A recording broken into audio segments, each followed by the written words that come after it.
Hi, welcome to my channel. I'm Katherine Kleiss, and today I want to talk about the difference between narcissistic personality disorder and bipolar disorder. A lot of people want to believe that the narcissist in their life has bipolar disorder, and that's usually not the case. So let's talk about the difference between the two. So narcissistic personality disorder describes a personality disorder in which the person has an exaggerated sense of self, sense of entitlement, a grandiosity. They lack empathy. They believe that they're superior to others. This comes with a lot of gaslighting, manipulation, lack of remorse, etc. Whereas bipolar disorder describes a mood disorder. This mood disorder is accompanied with emotional highs and lows. These highs and lows are not abrupt, moment to moment. They are over an extended period of time. These are phases of a depressive state, followed by phases of a manic state, depending on the type of bipolar. Either way, it's important to understand that one of them is a personality disorder and one of them is a mood disorder. So the symptoms and treatment are going to look different.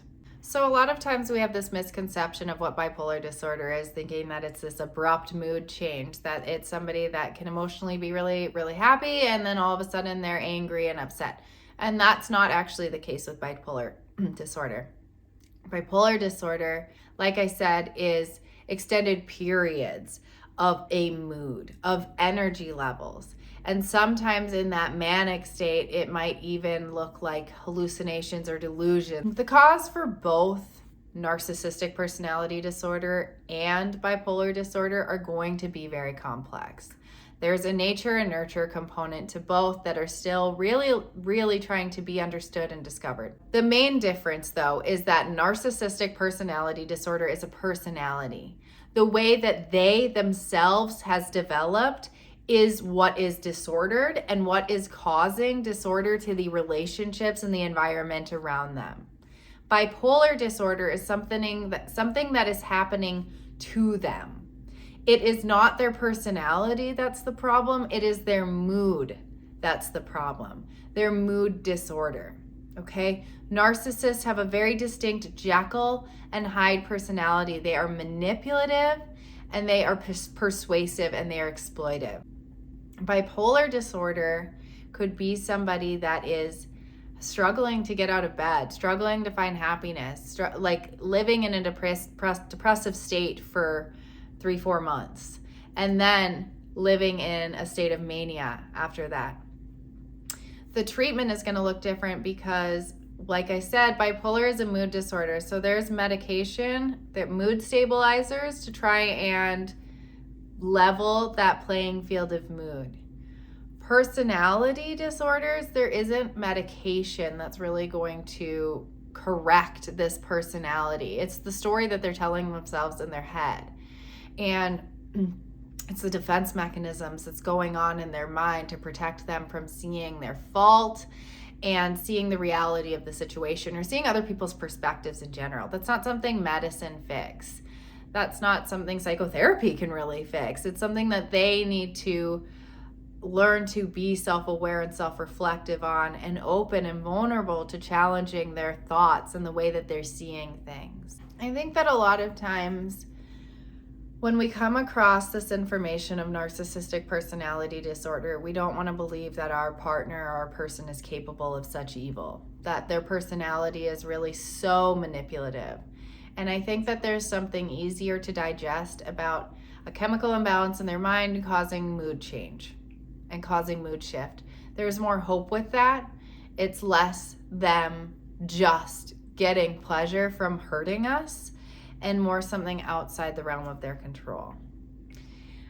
I urge you that if you are struggling to reach a level of acceptance, to challenge yourself on this.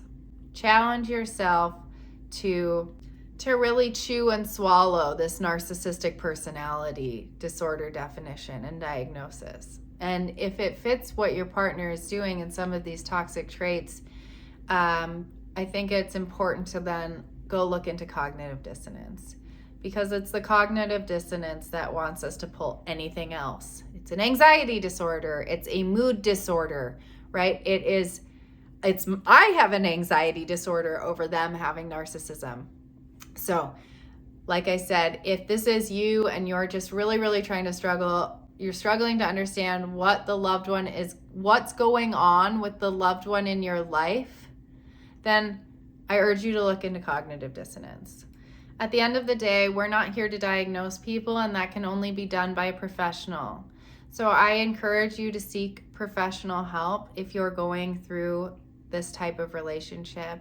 But I also encourage you to be wary, because if you go to couples therapy with the narcissist or the manipulative person in your life, you are subjecting yourself to an environment in which the therapist could be manipulated into believing their story and believing that you're in the wrong. So I encourage you to get individual therapy and to find somebody that you trust. I encourage you to encourage your partner to go get individual therapy if they do have a mood disorder or an anxiety disorder, to go seek help and try and navigate through that. But at the end of the day, if somebody doesn't want to go and get help and work on their mental illness, that's nothing that you can control, and it's not your job to. You can only do what you need to do for yourself, and their mental health is their responsibility. You cannot want this enough for them for it to work. It has to be them. And if they're a narcissist, I wouldn't hold my breath.